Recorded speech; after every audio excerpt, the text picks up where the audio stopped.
nastavlja već uhodanim ritmom. Rijeka se upustila u nešto posve novo. Prvi put od kad je Hrvatske na vlasti nije SDP.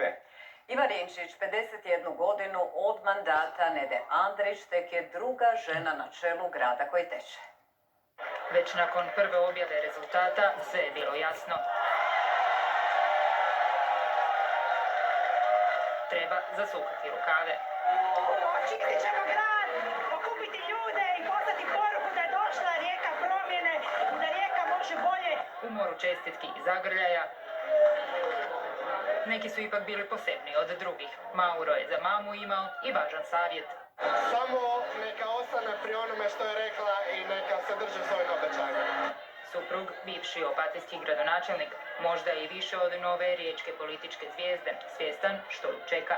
Za Rijeku je to divno, za familiju je to vrlo naravno podvojeni osjećaj, ali definitivno za Rijeku je to revolucija koja se možda jednom u životu može prisustvovati. Ste joj savjetovali nekoga savjeta iz prve ruke? A ne, Iva mene odavno već ne sluša. Sinoćnje slavlje zna i njezin tim, samo je uvertira u velik posao koji ih čeka. Trenutak za slavlje će biti kada ostvarimo neki prvi veći projekt. Kada napravimo prvu garažu, kada napravimo prvi vrtić i slično. Spremni jesmo da zasučemo rukave i krenemo raditi. Tome se nadaju i građani, ali nisu svi optimistični. Pa nek malo dođe do promjene, da vidimo kako će drugi vladat.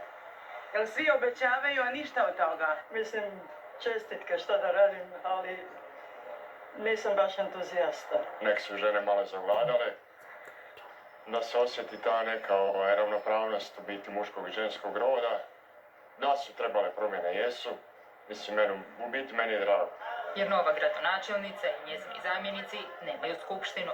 Činjenica je da u vijeću nitko nema razvidnu većinu i bit će potrebno puno razgovora. Ja sam već najavio da vjerujem da ulazimo u jedno politički nestabilno razdoblje. Jutro nakon izbora buduća je gradonačelnica najavila kako je spremna na suradnju, ali uz jasne ograde. Dakle, koalicije neće biti sa SDP-om, sa HDZ-om i sa Markom Filipovićem. Za većinu joj nedostaje 5 ruku.